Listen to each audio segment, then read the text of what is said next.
Halo cuan troopers, happy weekend dan moga-moga happy cuan. Kembali lagi bareng saya Daniel Wiguna, Head of Online Trading dari Sukor Sekuritas. Moga-moga tradingnya di akhir pekan ini semuanya berada di zona hijau ya, karena secara keseluruhan IHSG emang menguat ya. Hari ini tutupnya di 7384. Di hari Selasa lalu kita ada live bareng Rahel, katanya kalau bisa tutup di 73, di atas 7340 atau 41 di pekan ini itu bisa membantu indeks harga saham gabungan kita lebih optimis, dan tanda-tanda terjadinya Santa Claus Rally dan January Effect itu lebih kelihatan. Nah, moga-moga optimismenya ini tetap bertahan karena memang pas banget di akhir pekan ini tutupnya di 7380-an. Total nilai transaksi itu ada sekitar 9T something gitu ya, walaupun tidak double digit. Nggak apa-apa, yang penting menunjukkan adanya sedikit optimisme, tapi moga-moga ini nggak PHP ya gitu. Jadi kayak udah dinaikin segitu seolah-olah ada demand gitu ya, terus tiba-tiba dibanting gitu ya. Moga-moga nggak kayak gitu. Nah, hari ini spesial untuk membahas itu di tengah terjadinya net foreign sale lagi ya. Net foreign sale artinya asingnya keluar. eh, itu hari ini di kisaran 170-an miliar gitu ya. Tapi tenang aja, di sepanjang tahun ini secara year to date kita masih ada capital inflow 22 triliun. Tapi emang sih ya, kalau kita lihat secara mingguan kita udah kehilangan sekitar 650 miliar rupiah dari dana asing yang masuk, itu udah keluar gitu ya, 650 miliar. Tapi moga-moga eh arus yang sangat deras ini masih bisa ditahan gitu ya. Kita melihat sedikit ada penguatan pada rupiah. Kita ngelihat ada data cadangan devisa dan data-data makroekonomi yang semuanya sudah membaik gitu ya di akhir tahun ini. Itu udah rilis semua gitu ya. Sisa beberapa data mungkin berkaitan dengan suku bunga dan lain-lain. Tapi moga-moga Santa Claus Rally ini bisa terjadi. Nah, selain itu, ya kita juga melihat tentunya IHSG ini secara teknikal, dan akan kita bahas nanti bareng dengan Mas Wijen ya. Mas Wijen Pontus ini kawan baik saya kenalnya dari waktu saya masih di CNBC ya, sempat interview beberapa kali di Bursa Efek Indonesia, dan analisa teknikalnya dengan menggunakan Elliott Wave ya. Itu tuh sangat luar biasa ya. Jadi memang kelihatan wave-nya IHSG naik turunnya itu momentumnya seperti apa. Ini yang mau kita bahas karena akan ada dua pilihan pada akhirnya ya. Secara teknikal itu di tengah kondisi seperti ini, eh, ada penguatan di IHSG, apakah saatnya untuk sell on strength atau justru kita buy on strength gitu ya. Jadi akan kita bahas lebih lengkap bareng dengan Mas Wijen. Ini Mas Wijennya mungkin sudah online ya, dengan menggunakan IG Bitrate Elliotition. Oke, kita langsung saja undang. Di accept aja invitationnya Mas Wijen. Halo, malam Mas Selamat Wijen. malam, Mas Daniel. Apa Wah, kabar? kabar sehat. Wah, buset, Mas Wijen keren banget ini potongan rambut stylenya Iya, Mas Wijen. udah lama gak ketemu ya, Mas ya? Iya, udah lama nggak ketemu, ketemu udah gondrong nih Mas Wijen. Keren Iya, keren iya, Mas. Keren kayak gini Mas. iya. Oke. Mas Wijen, selamat Malam, malam dan thank you banget malam. ya. Very very happy to see you again, Terima Mas Wijen. kasih udah diundang lagi kembali ke Sukor. Ini Iya iya bisa live bareng iya. Sukor. Wah, dan Mas Wijen ini ngeri banget nih, di belakang udah digambarin tuh chart IHSG ya, Iya, betul. seperti apa. Karena kan sesuai dengan tema kita ya. Jadi sebenarnya ini saya juga nggak ngerti nih, cara menentukan temanya Mas Wijen ini hebat bener nih, bisa ngelihat kondisinya itu nanti ke depan seperti apa. Karena kan tema-tema ini kita tentukan beberapa minggu sebelum ya gitu. Tapi kayak udah bisa ketebak gitu kira-kira pola pergerakan, ada kayaknya bakal ada sell on strength atau buy on strength gitu, artinya ada penguatan. Betul. Sepertinya Mas Wijen udah melakukan analisa dan memproyeksikan ketika kita IG live ini IHSG bakal on strength gitu ya, cuman kita nggak tahu nih nanti kita buy atau sell. Ini menarik banget teman-teman. Jadi kalau teman-teman mau nanya langsung nanti secara teknikal ya, itu nanti langsung ditanya di kolom question and answer aja.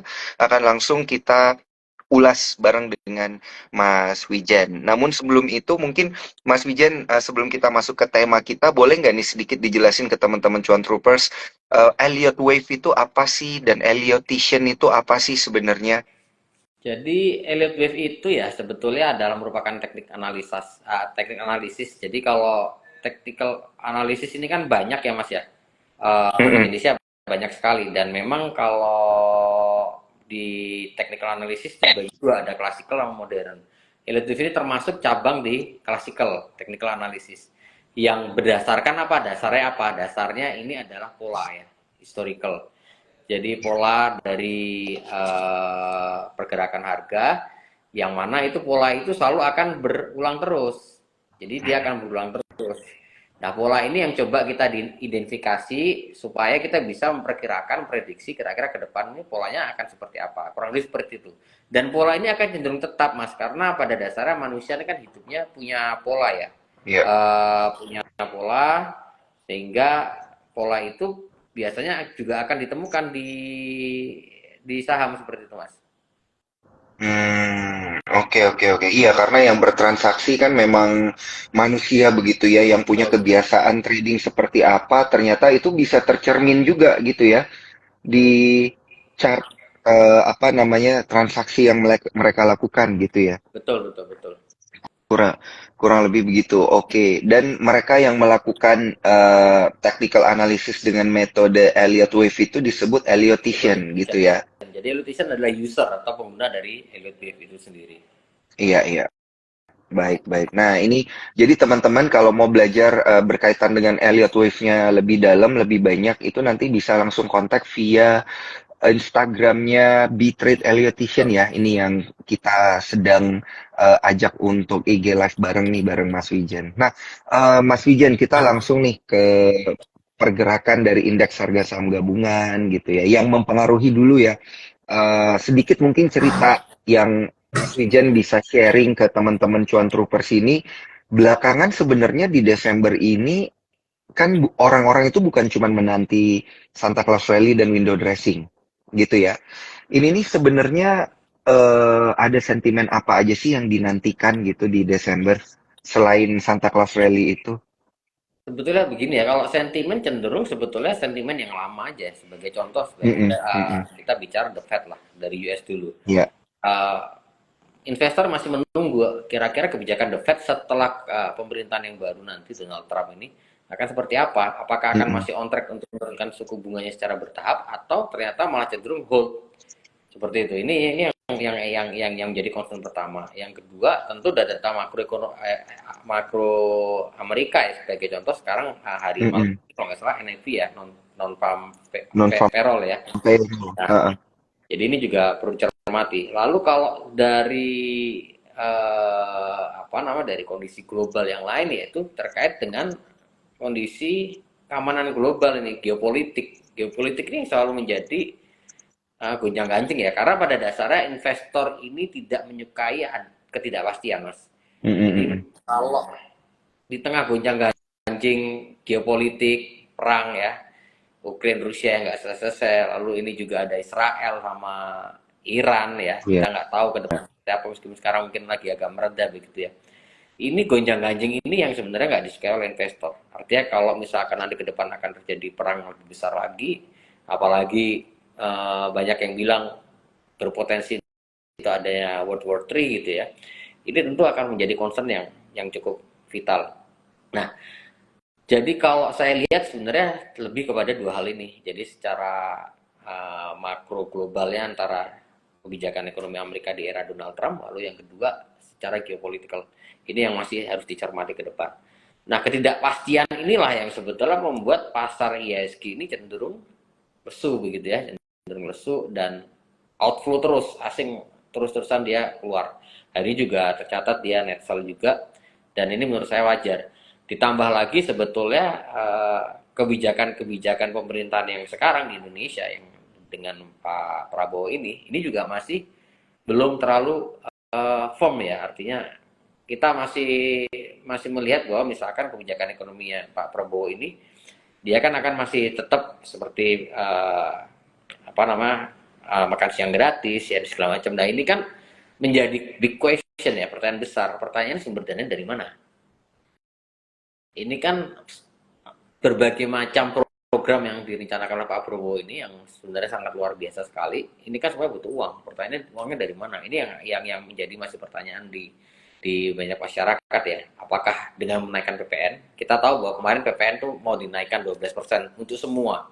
Ya, tapi ternyata akhirnya muncul minggu beberapa hari terakhir PPN katanya dinaikkan tidak semua, tapi hanya yang berupa barang mewah saja. Lah ini yang masih ditunggu-tunggu dia pastian ini. Ah, jadi secara makro seperti itu, ini yang menyebabkan kondisi IHSG itu cenderung gonjang-ganjing. Satu bulan terakhir cenderung terkoreksi dalam, dan kita nggak tahu apakah akan ada window dressing untuk hari ini, untuk bulan ini ya, untuk Desember ini. Karena kalau untuk saya sendiri, saya melihat chance-nya sebenarnya masih 50-50 untuk IHSG bisa window dressing, break high lagi atau all time high lagi. Ini masih 50-50 kalau saya lihat. Oke, oke, oke. Jadi bisa dibilang apakah penguatan IHSG yang sekarang terjadi ini adalah gimana ya? Bakal cukup terbatas gitu ya di bulan Desember ini ya, Mas Uh, Wijan. Gara-gara ada ketidakpastian ini gitu kan? Betul. Kalau saya melihat juga akan cenderung terbatas karena satu tadi faktor ketidakpastian secara ekonomi makro tadi. Lalu yang kedua dari outflow yang terus-menerus besar di ISG. Yang ketiga sebetulnya dari teknikalnya sendiri kita melihat sebetulnya sudah masuk fase downtrend ini. Belum patah downtrendnya meskipun ada bilang dengan penutupan IHSG sekarang di atas 7.300 atau sekarang 7.382 begitu ya. Ini banyak orang bilang, oh IHSG udah reversal. Tapi sebenarnya bener belum reversal. Karena ini posisinya masih downtrend untuk tren yang jangka menengah begitu ya. Apalagi yang keempat tambah secara elitnya pun sebetulnya posisi IHSG ini belum selesai koreksi besarnya. Jadi kenaikan yang kita lihat selama 1, 2, 3, 4 hari ini, 4 hari terakhir ini sebenarnya masih technical rebound aja. Kalau dari kacamata elitif ya mas. Oke, Seperti itu. oke, oke. Ini menarik banget ini. Boleh nggak tadi ditunjukin sedikit ya, Mas Wijan, gambarannya itu ya berkaitan dengan yang disebutin oleh Mas Wijan bahwa downtrendnya ini belum patah gitu. Artinya kan bisa aja ini PHP ya gitu ya penguatannya. Betul. Volumenya kecil lagi gitu. Ada nggak gambaran gitu ya dari sisi Elliott Wave-nya nih, Mas Wijan? Saya udah mulai nyontek-nyontek nih sama chart yang di belakangnya Mas Wijan. Ya, Heeh. sebentar. Mati ya. Iya, iya, iya. Dulu sebentar. Nah, jadi kurang lebih kayak gitu ya, Cuan Troopers. Menarik banget ini kalau kita lihat dari sisi teknikal. Tentu harus ada detail-detail ya yang kita lihat di akhir tahun ini, karena beberapa memang benar banyak yang bilang sepertinya akan rally IHSG di akhir tahun, tapi memang dari sisi teknikal kalau belum bisa melewati atau masih ada di wave tertentu lah ya, kita bilang ya dari sisi Elliott Wave ya, Mas Wijen. Ya, Kalau wave-nya memang lagi turun, dia akan turun dulu gitu ya. ya. Jadi kalau kita lihat sebetulnya Mm. dari tanggal berapa ini? Dari 19 September kemarin itu kan IHSG Mm-mm. cenderung downtrend ya. Dan ini penurunnya sialnya adalah ini 5 Heeh, gerakan. Jadi heeh. kita lihat di satu ya, ini Iya, turun di sini kelihatan Mas ya. iya, iya. Lalu ini dua sampai Kelihatan, kelihatan. Februari 2. Iya. Ini kan lalu ini wave yang ketiga turun dan ini keempat dan ini Mm-mm. 5. Ini kelihatan 5 gerakan masalahnya. Mm. Lah kalau sudah 5 Mm. gerakan ini biasanya ini naiknya cuma sementara ya. Mungkin kalau estimasi saya mungkin sekitar maksimal di 7580 plus minus atau idealnya di sekitar 7470 begitu. Lalu setelah itu IHSG akan kembali turun lagi. Turunnya itu akan cukup dalam, akan lebih rendah daripada lows yang kemarin yang di tanggal 2 Desember itu. Loss kemarin kan Mm. sekitar 7040-an ya, 7040 dan kalau dia turun lagi, dia akan turun bisa ke sekitar 6.900 atau sekitar 6.950-an begitu ya. Jadi reboundnya ini sifatnya masih akan cenderung sifatnya akan cenderung terbatas. Dengan targetnya ya terdekat tadi di sekitar 7470, maksimalnya sekitar 7570 sampai 7580. Setelah itu akan cenderung terkoreksi lagi. Lah ini yang kita rasa perlu diwaspadai. Apalagi kenaikan hari ini sebenarnya kalau kita lihat didukung bukan dari Big Bang ya. Kita tahu Iya, per ISG sejati itu kan Big Bang. Ya iya, toh? betul, betul. Bukan bukan grup PP ya, tapi kan hari ini kenaikan agresif Iya, karena grup PP. Ini kan big iya. question. Saham-saham, Kita lihat ya, BRI juga betul, naik dengan betul, betul. agresif, BCA bahkan Heeh. ya net sell, ya foreign outflow. Mm-mm, Jadi mm-mm. hal inilah yang menyebabkan wah ini kayaknya naiknya ini belum firm gitu. Iya, iya, iya, iya. Baca oleh teman-teman. Jadi kembali lagi ke topik kita hari ini Mas, sell on strength atau blindness sebaiknya sih kalau ada portofolio udah cuan-cuan dikit atau nyangkutnya udah nggak terlalu tinggi, manfaatkan untuk sell on strength aja dulu, kumpulin cash dulu. Nanti kita bisa buyback lagi. Kemungkinan besar ISG masih akan turun di bawah 7.000 kok. Entah entah Hmm, di awal tahun depan, tapi akan turun lagi ke bawah 7.000. Jadi better kumpulin cash dulu, sell on strength dulu. Syukur-syukur ISG bisa lewat dikit di atas 770 ya. Dalam 1-2 minggu lah, dalam 1-2 minggu mm-mm. depan kan kena gitu ya. Kita bisa keluar dulu, buyback lagi di bawah 7.000 ISG. Seperti itu. Oke, oke. Jadi, Mas Wijen, ini nih sebenarnya kalau dilihat dari Elliott Wave, itu tuh kita ada di wave keberapa ya, Mas Wijen? Nah, ini sebenarnya posisinya sedang di wave B. Jadi kita tahu tadi 5 gerakan turun ya seperti yang terlihat di gambar 1, 2, 3, 4, 5. Ini 5 gerakan turun ini adalah bagian dari wave A. Artinya kalau wave A berarti kenaikan yang terjadi 4 hari terakhir ini bagian dari wave B. Kalau dia Hmm, wave B-nya udah kelar, wave B itu kan biasa 3 gerakan ya. Dan kalau kita lihat secara daily chart di sini kebetulan daily chart ini mm-mm. kelihatan tiga gerakan nih, satu lalu candle merah satu gitu ya, ini udah dua ya, terus hari ini naik lagi, ini udah running tiga ini Mm-mm. biasanya kalau WB itu biasanya tiga tiga gerakan, jadi bisa jadi WB-nya akan segera selesai. Kalau selesai ya gimana ya, akan lanjut turun lagi nanti bikin WC ke bawah. Hmm, oke, oke, oke, oke, oke. WC ini yang harusnya di Paham. bawah 7.000-an ini, entah 6.000 Mm-mm. ratusan ya. Saya harapkan sih tidak lebih rendah daripada 6.900 ya. Tidak jauh-jauh dari 6.900 lah saya harapkan. Seperti itu. Nanti kalau sudah Hmm. 6.900 baru bisa kita akumulasi lagi. Oke, oke, oke, oke. 6.900-an baru bisa akumulasi lagi. Jadi, oke, ini yang nanti akan kita jawab ya. Jadi, apakah kita akan buy or sell on strength atau mungkin kita kayak ya udah gitu, kita apa namanya wait and see atau seperti apa? Karena kalau ngelihat dari Elliott Wave ini kayaknya penguatannya kan memang udah terbatas sisa sedikit lagi gitu ya, Mas Wijen ya. Dan tadi tesisnya benar juga karena penguatan ini didorong oleh saham-saham yang bukan big banks gitu ya. Justru saham-saham yang cap-nya nggak segede big banks itu yang yang menggerakkan indeks harga saham gabungan. Oke deh. Jadi teman-teman Cuan Troopers jangan lupa kalau ada pertanyaan lebih lanjut ini langsung aja tanya nih di kolom question and answer di sini di bawah. Ya akan kita bahas langsung bareng dengan Mas Wijen.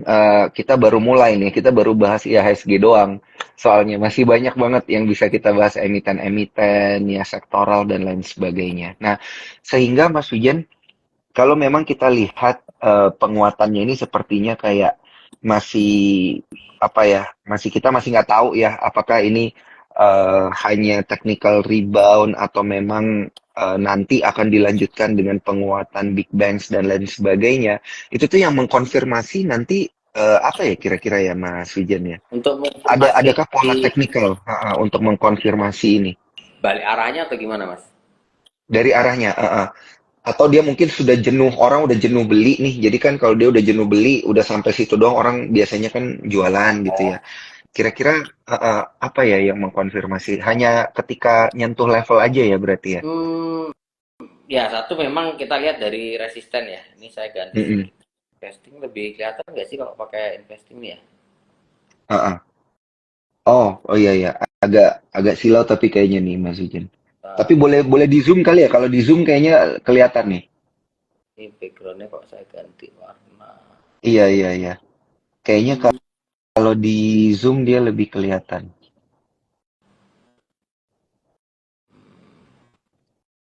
Heeh. Jadi kita ini teman-teman Cuan Troopers yang baru bergabung, ini kita lagi coba menganalisa ya, kalau balik arah nanti sign-nya apa gitu ya secara teknikal, apakah dan bagaimana gimana cara mengkonfirmasinya nanti ya, kurang lebih seperti itu. Oh, tak Oke, kelihatan nggak ya? iya, agak agak kabur dikit ininya layarnya Mas Wijen. Dan ini teman-teman dari Cuan Troopers ya, jangan lupa masukin pertanyaannya di kolom question and answer ya, supaya nanti bisa kita tanyain gitu secara langsung ke Mas Wijen. Oke, ini wow rame banget ya yang nonton pada malam hari ini. Teman-teman Cuan Troopers, habis ini kita bakal ngelihat dari sisi sektoral juga oke lah ya ini ya Mas Wijen ya. Ya. Yang pertama ini Mas, artinya Heeh. ini kalau saya tarik trendline aja ini, trendline down trendline ya. Saya gambar bentar. Oke, ini gambar garis putih kelihatan. Kelihatan ya garis putihnya ya. Kelihatan ya. Mm-mm. Oke. Oke, kelihatan, kelihatan banget. Nah, ini udah jelas banget, Mas Wijen. Oke. Nah, ini kan posisi ISG masih di bawah downtrend sebetulnya. Makanya nih saya bilang baru technical rebound aja. Secara Oh, trendnya, secara downtrendnya belum patah dia, masih jauh. Lalu yang kedua di sini ada oh, resistance Fibonacci di sini. Coba saya ganti. Nah ini mungkin kelihatan di sini. Di area 7580 ini ada resisten 61,8. Jadi memang pertama estimasi ya pasti dari resisten ya itu yang pertama kalau kita bicara technical. Yang kedua nanti kira-kira akan balik arahnya gimana? Balik arahnya yang kedua adalah ya mau nggak mau nanti lihat kira-kira tekanan belinya sudah selesai belum. Sekarang kan masih ada hmm, tekanan beli dari saham-sahamnya PP ya kayak Kopangestu. Tapi kalau tekanan belinya ini sudah selesai, ya pasti harganya akan cenderung terkoreksi. Jadi dua tekanan belinya sudah reda atau belum. mm-mm, Ya mm-mm. ketiga itu nanti akan terlihat kalau misalkan IHSG sudah bikin lower low. Terutama dia jebol ke bawah lowest kemarin. Lowest kemarin Ya, itu kan ada di sekitar 7280-an ya. 7280. Jadi kalau IHSG sampai turun lagi di bawah 7280, entah dia sudah mencapai target 7470 atau 7480 atau belum, tapi IHSG andai kata turun duluan ke bawah 7280 ya, IHSG kemungkinan besar sudah selesai naiknya, dia akan lanjut untuk wave C seperti yang saya bilang di sini tadi ya. Akan lanjut bikin wave C seperti itu. Jadi hmm, level ini perlu diperhatikan nih 7283 lebih tepatnya nih 7283 untuk lows kemarin. Jebol itu ya ISG kemungkinan besar akan lanjut ke bawah 7000 lagi. oke, oke, oke, oke. Iya, itu tadi sayangnya ya, saya juga berusaha mencerna ya sama teman-teman Cuan Troopers.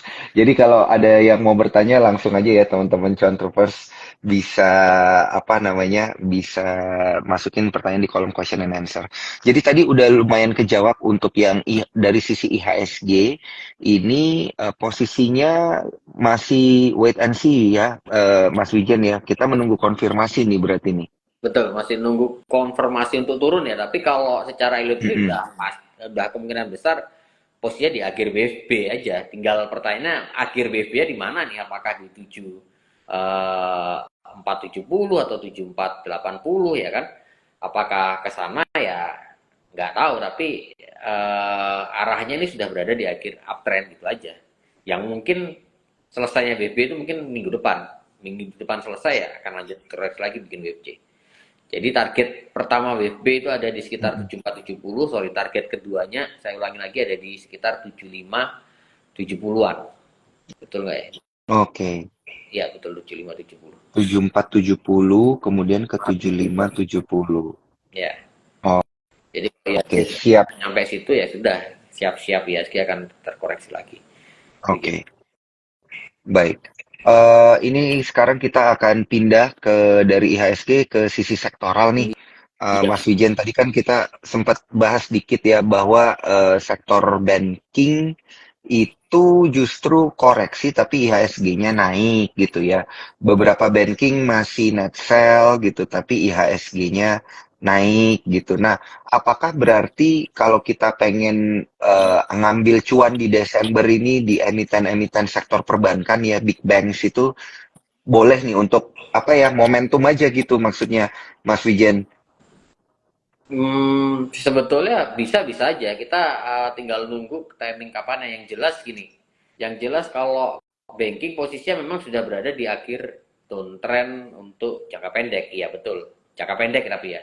Jadi contoh kayak BRI yang ada di chat teman-teman ini ada BRI. Mm-mm. Saya Ini saya juga lagi lihat nih chart BRI. ini ada mungkin teman-teman di sini ada yang tahu nggak nih dari TradingView ngeluarin kolom di kirinya gimana caranya kok Iya. tiba-tiba drawing saya hilang semua di kiri nih. Lupa deh saya apain. Oh iya, harusnya ada. Di sini Harusnya kan ada situ ada ya. kan Uh, uh, uh. drawing kirinya ya di bagian kiri itu harusnya ada. Tempat saya nggak ada nih sini. Kayak saya switching ke ini sebentar. Saya coba pakai. Oh, oke. Ini saya juga coba cari ininya nih.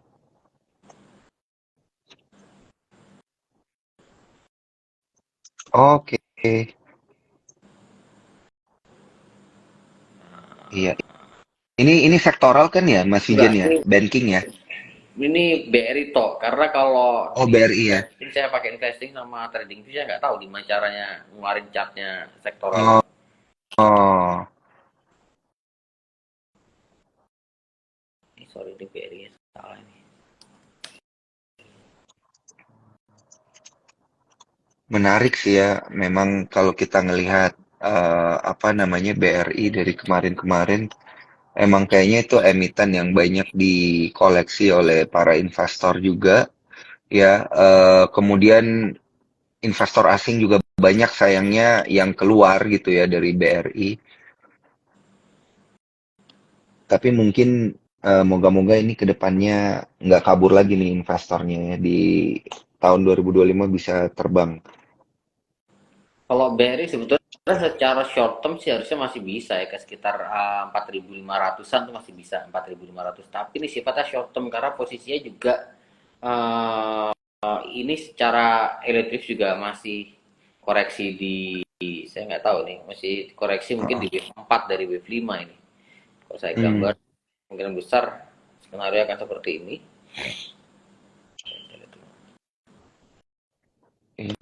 ini saya juga buka chart trading view nih.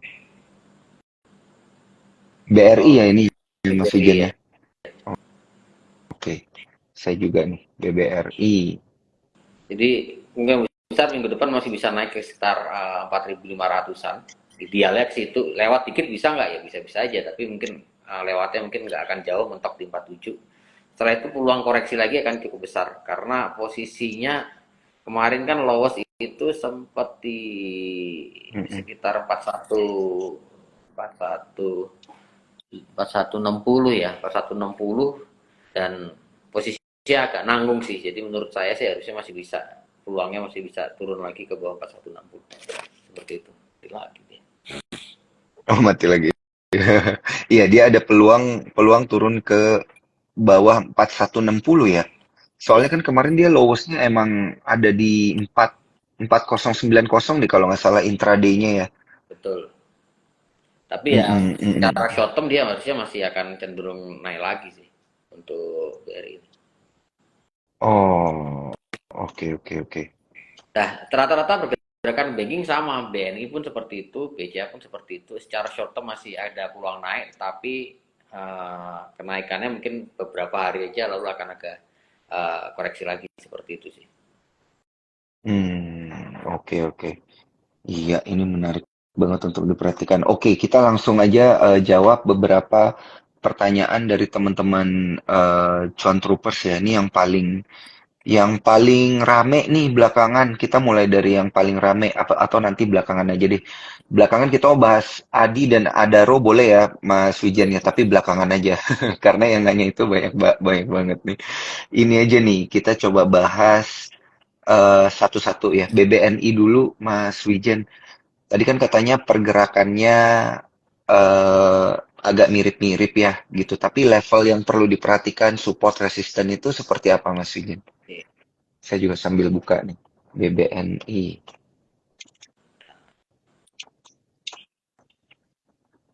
Oh iya benar loh Mas Wijen. Geraknya persis nih. Masih ada di bawah MA5 juga. Volume transaksinya makin kecil. Volumenya juga masih kecil kan, dan posisinya Iya. juga masih downtrend. Untungnya semua banking itu untuk short term posisinya nempel di resisten downtrend line. Untungnya. Heeh. Jadi kalau ini break harusnya short term dia peluang cukup cukup besar untuk dia naik ini. Sebagai contoh BNI ini kalau kita bicara klasikal aja, ini posisinya nempel di downtrend line resisten ya. Di downtrend Mm-mm. line-nya di sini ini nempel. Dia nunggu break ini ya pasti harusnya dia akan cenderung naik. Tetapi short term karena sama dengan BRI posisinya reboundnya sifatnya cuma pendek. Kalau kita lihat dari Elliott Wave ini posisinya juga sama dengan IHSG, posisinya lagi di wave masalah mas. Mm-mm, mm-mm, mm-mm. Jadi sekalipun rebound nih reboundnya akan cenderung limited sebentar. Ini launya di 4710 ini 4710.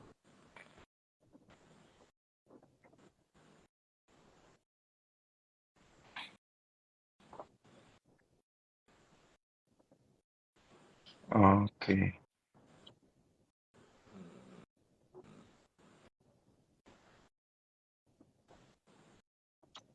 Ini saya juga lagi lihat nih pergerakannya. Oke, jadi Sama ya.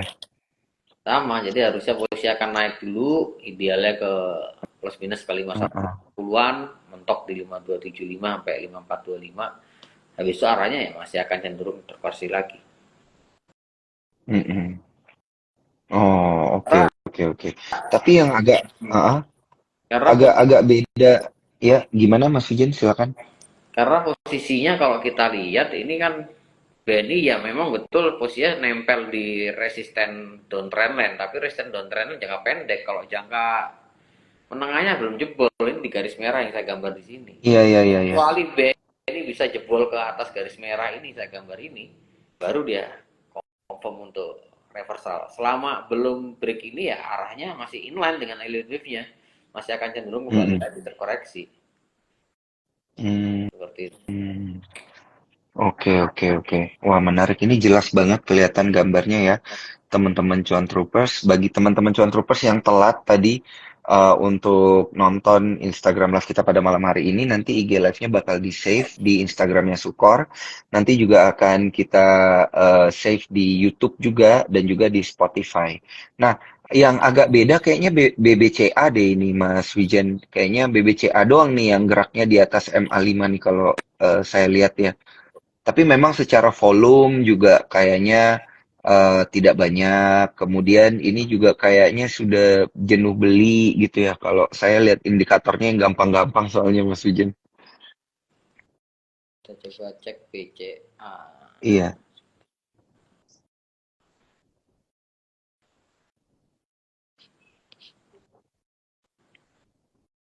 Cek chart 1 minggu. iya, Ya kecuali BCA posisinya uptrend kuat ya. iya, iya, iya. Posisinya BCA emang uptrend kuat. Oke, Ini weekly ya. mantap. Nah, Weekly chart. Wave B ya ini ya. Weekly chart. Ya, sebentar saya tambahin satu indikator.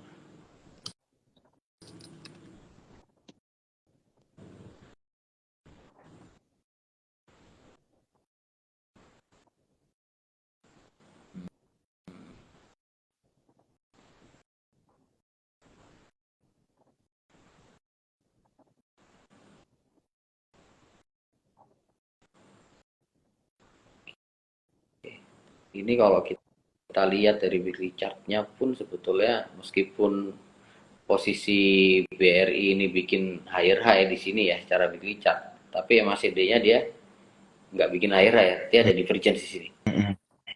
Jadi Oh, dia pun meskipun dia posisinya masih uptrend, posisinya sudah di akhir sebetulnya untuk uptrend. Kita kembali ke daily chart ya, kita lihat kira-kira nih daily chartnya kira-kira bisa naik seberapa sih? Mm-mm. Ini kalau saya cek ya dari Elliott Wave itu posisinya ini harusnya secara daily chart ya.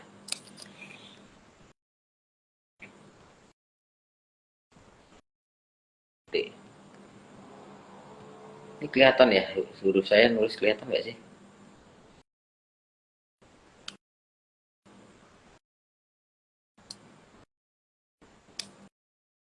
Kelihatan nggak nih saya nulis?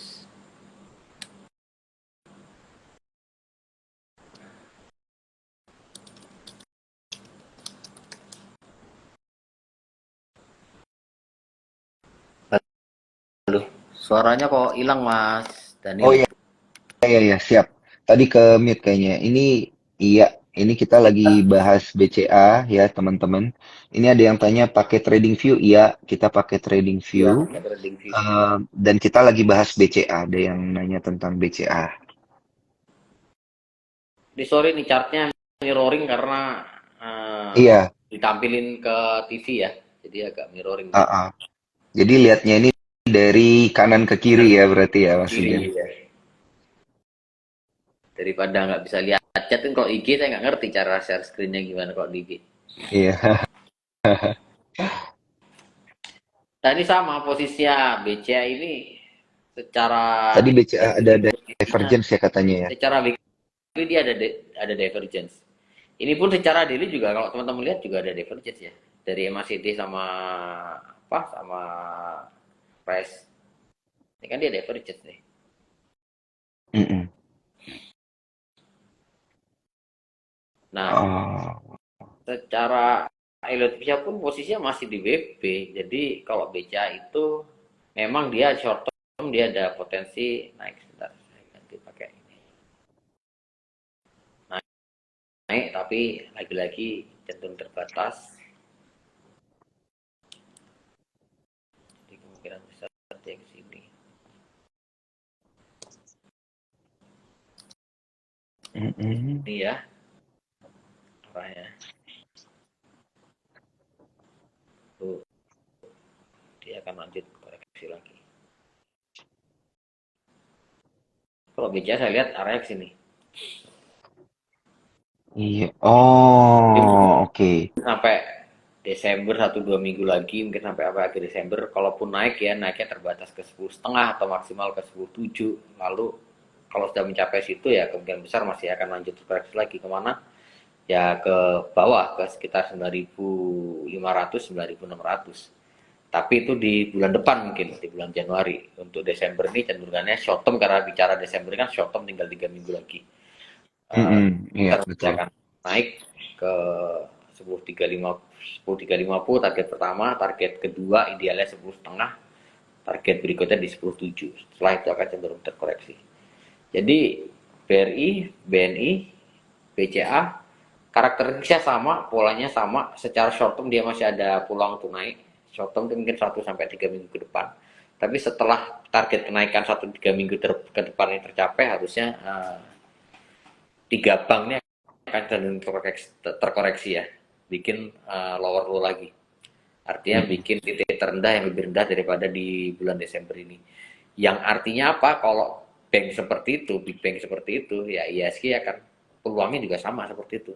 Kecuali ditopang sama ADII atau ADI atau ditopang sama grup PP yang buat nahan Iya, indeks ya. ya pengecuali.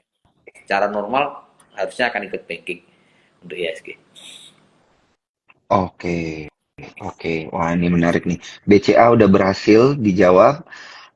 Dan kemudian ini kita akan beralih ke pertanyaan selanjutnya. Wow, banyak banget ini. Yang bertanya berkaitan dengan ini nih. Kita lompat ke komoditi dikit nih. Buy on strength atau sell on strength nih. Bumi, BRMS, dan Raja. Nah, Mas Wijen pilih salah satu nih yang paling menarik yang mana? Apa ya? Susah. BRMS kali ya. Belakangan BRMS tuh kenceng juga tuh. Dari 300 ke 490 ya, kalau nggak salah. Ntar kok nggak menongol nih. BRMS. Saya juga Investor cari ya. capnya. Mana nih beres BRMS kan nongol.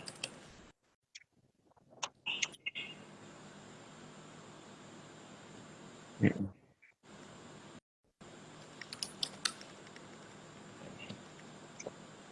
Oh, ini ada yang tanya BBRI tadi udah dibahas. Iya, kita udah bahas BRI. Nanti ditonton aja ininya ya, IG live-nya di Sukor akan kita post pasti.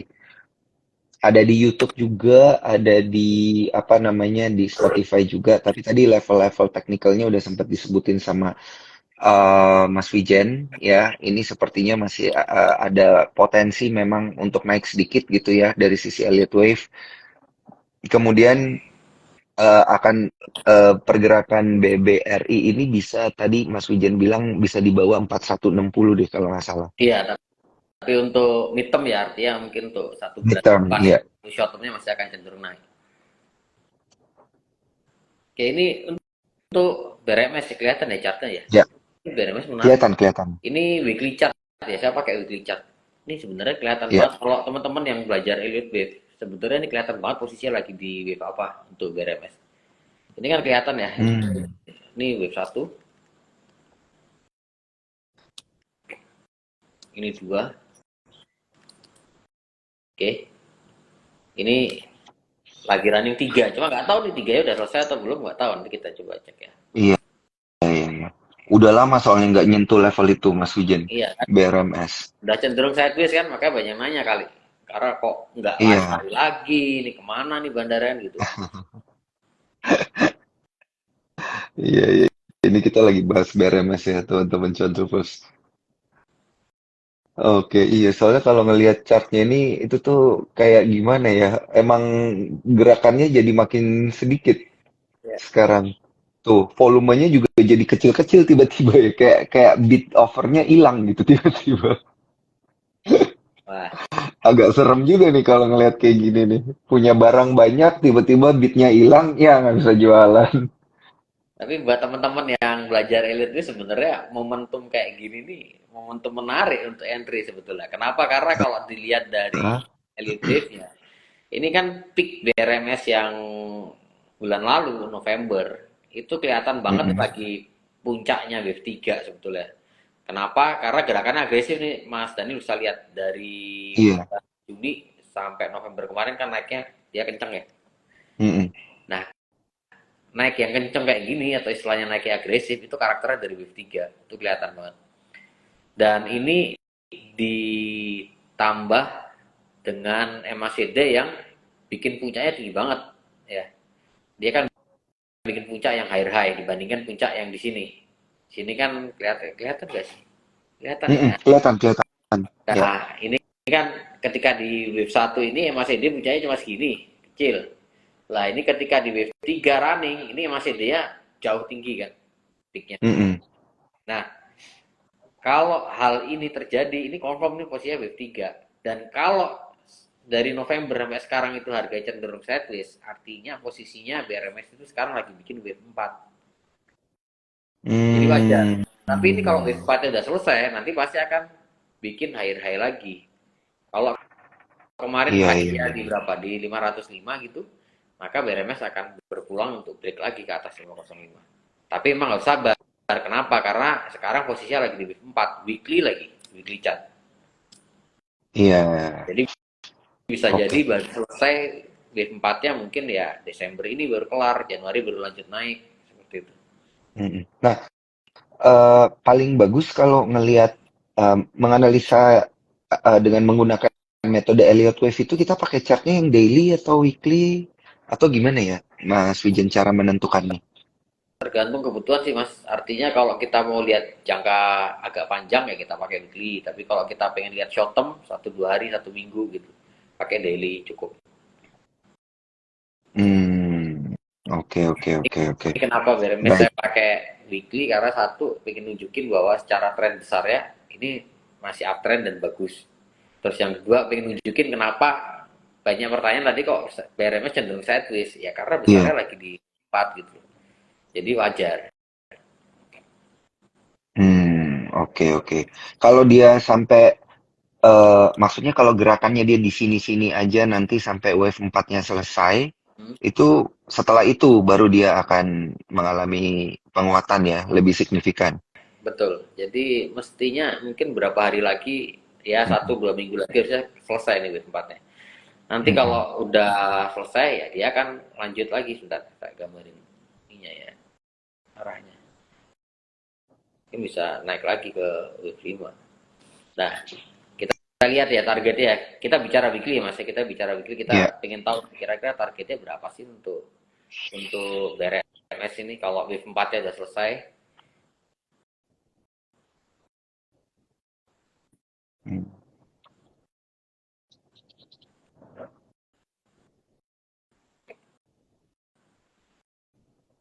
Itu estimasi bisa ke sekitar 540 sampai 560 tuh untuk wave 5-nya nanti.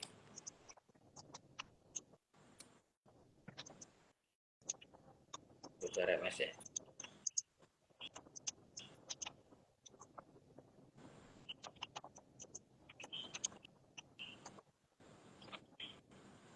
Jadi baiknya Mm-mm. kalau mau masuk ya tunggu wave 4-nya selesai.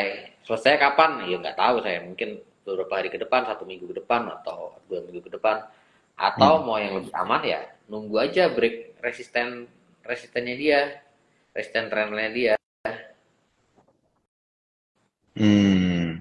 Ini kan kita bisa lihat mana sih ini.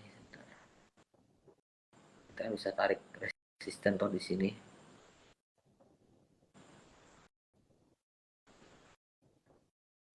Kita tunggu aja dia break resisten, let's say ini di sekitar highest-nya di sekitar 430, tunggu di break 430. Kalau dia break 430 kencang ya kita bisa Break masuk 430. nanti Ya. ya, Iya.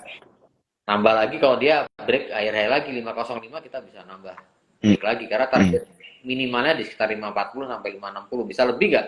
Bisa sampai 600, tapi kita bicara target minimal aja dulu 540 sampai 560 seperti itu. Oke, oke, oke. Baik, BRMS sudah kejawab. Mungkin ini yang paling ditunggu-tunggu nih, Mas Wijen, berkaitan dengan ini, ADRO dan AADI. Gimana? Soalnya ini pas waktunya sisa beberapa menit lagi ini kita habisin aja bahas ADRO sama AADI ini, Mas Wijen. Ada Wah tuh sadis tuh, ya, chart merahnya tuh sadis. sadis sadis ya. Iya, 50% tuh.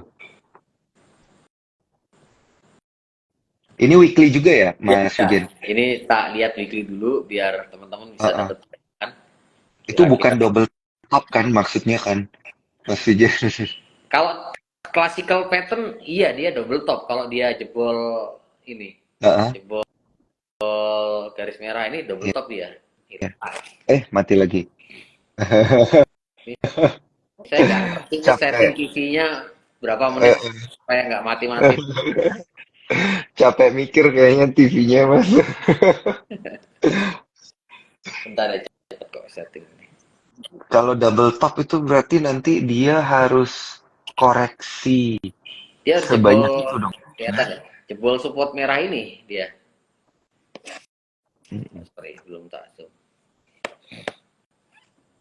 Dia harus jebol support ini baru dibilang double top. Hmm. Selama ini belum jebol nggak bisa loh kita bilang ini double top, belum. Potensi double top iya Oh, betul. Begitu jebol garis merah ini baru kita bisa bilang oh iya ini double top. Selama belum jebol ya kita baru bisa bilang potensi double oke. top. Which is kalau double top ini tercapai, kalau kita bicara klasikal ya, itu Ya. targetnya berarti sekitar jauh loh. Heeh. Minus ini targetnya kalau kita bicara double top karena target Buset, double top kan iya. dari puncak ke support ke neckline. Kesempat, iya. Heeh. Ini kalau saya, ini kan berarti segini, saya pindahin ke sini, itu Mm-mm. minus. Tapi kan nggak mungkin minus kan? Iya. Kalau klasik itu double top. Tapi kalau EW ngelihatnya nggak double top ini. Mm-mm. Kok dari Elliott Wave pandangannya gimana, Mas Jen? Kalau kita lihat Elliott Wave, ini posisinya lagi di running wave C. Bentar, saya gambar sedikit biar lebih enak lihatnya.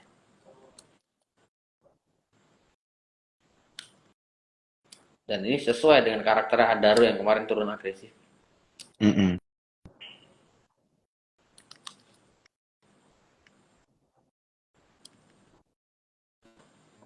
Ah, ini lagi gambarin ini sama Mas Hujan ya, teman-teman Cuan Troopers. Nanti kalau teman-teman Cuan Troopers pengen bertanya lebih banyak dan belajar lebih detail tentang Elliott Wave, langsung aja ke Instagramnya @bitrate_elliotician gitu ya. Jadi bisa join ke grupnya Mas Wijen ini untuk belajar lebih dalam ya berkaitan dengan bagaimana menggambar dan juga melihat dari sisi Elliott Wave.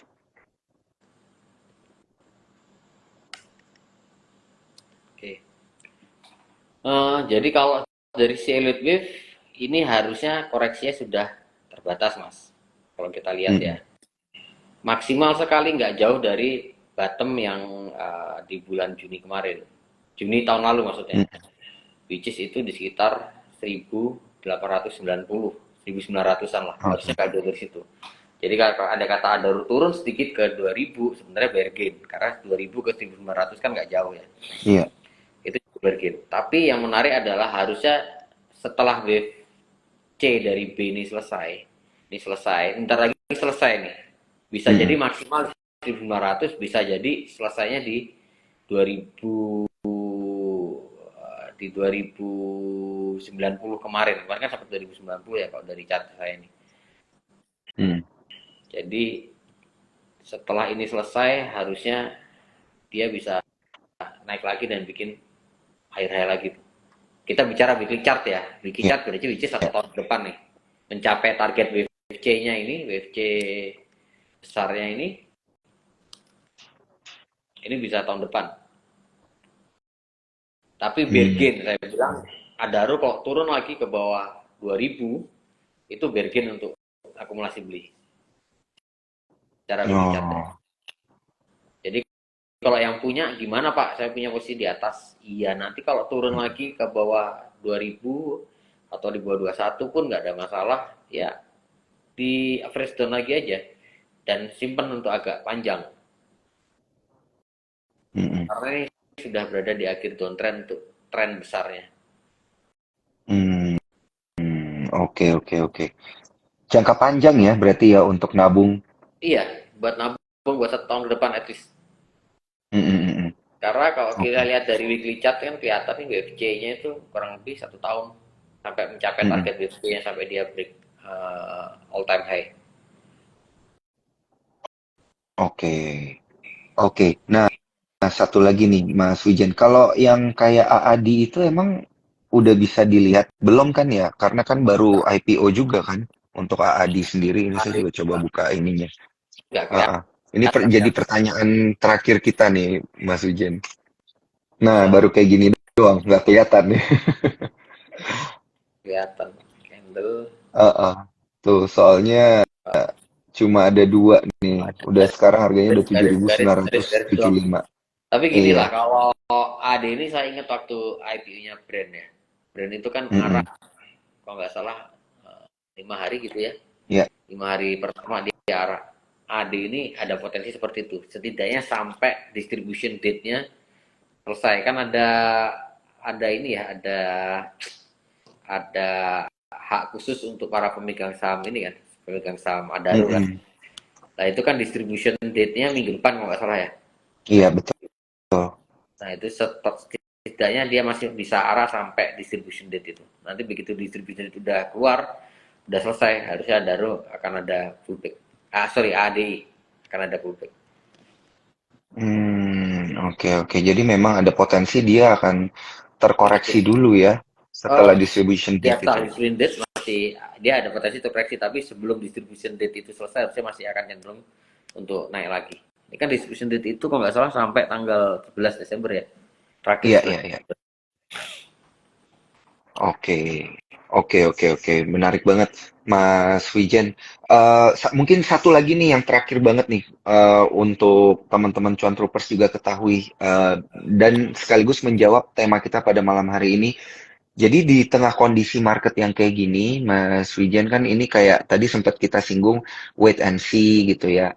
Sikap kita tuh gimana nih sebaiknya untuk memilih apakah kita lebih buy on strength atau lebih ke sell on strength nih sebaiknya.